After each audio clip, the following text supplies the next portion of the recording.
خدته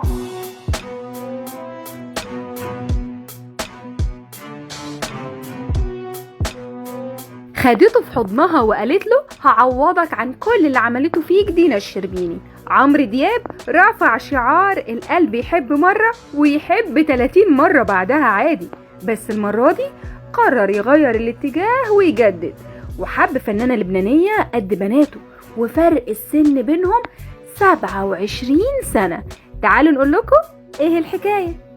الموضوع بدأ بانتشار صور للهضبة مع بنت جميلة. الأول الناس افتكرتها من بره الوسط الفني، وفي الصور دي كانت بتبوسه وتحضنه وكتبت كومنت عليها صورة مع روحي.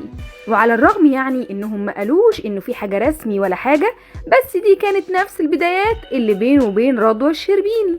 طب هي مين البنت دي اصلا؟ البنت دي طلعت الفنانة اللبنانية داليدا خليل، مواليد سنة 1988، يعني اصغر من الهضبة بحوالي 27 او 30 سنة. بنت متعددة المواهب، بترقص وتغني وتمثل.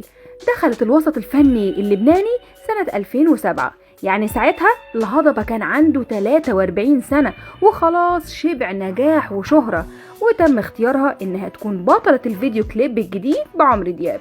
لكن المفاجأة اللي محدش يعرفها انه مفيش لا قصة حب ولا حاجة، وكل الكلام ده فنكوش. الحكاية وما فيها انها دعاية لكليب جديد من كليباته، وهو عجبه الموضوع عشان الفلوس، وهي عجبها عشان تطلع ترند وتتشهر.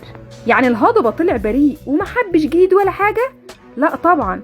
الهضبة الفترة اللي فاتت قرر يشجع الصناعة الأوروبية، ووقع في حب بنت إيطالية بتظهر معاه في كل الحفلات والسهرات، وبياخدها معاه في كل التعاقدات، بس بيبقى حريص إنه لحد يشوفها ولا يعرف هي مين.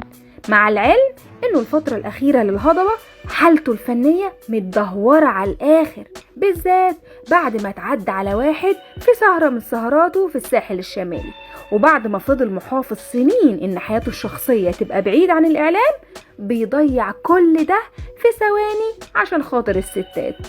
لكن الجمهور برضو قلبه مرتاحش، وحاسس إن موضوع الست الإيطالية ده تمويه مش أكتر، وشاكين في داليدا إنه هي اللي عليها العين. لكن الحقيقة إنه الهضبة مش معبرها خالص، وهي استغلت الموضوع عشان تبقى ترند، خاصة إنه الإعلام لما بدأ يكلمها بيسألها إذا كانت فعلا مرتبطة بالهضبة ولا لأ، قالت أنا مش عايزة أتكلم في الموضوع ده. قال يعني مش عايزة تدخل الإعلام في حياتها الشخصية. دلوقتي جه دوركم تقولولنا، شايفين إن عمرو دياب كبر وخرف وبيدمر حياته الفنية فعلا عشان خاطر الستات، ولا كل اللي بيعمله ده حياته الشخصية ومش مؤثر على حياته الفنية؟ وليه سايب داليدا تستغله بالطريقة دي؟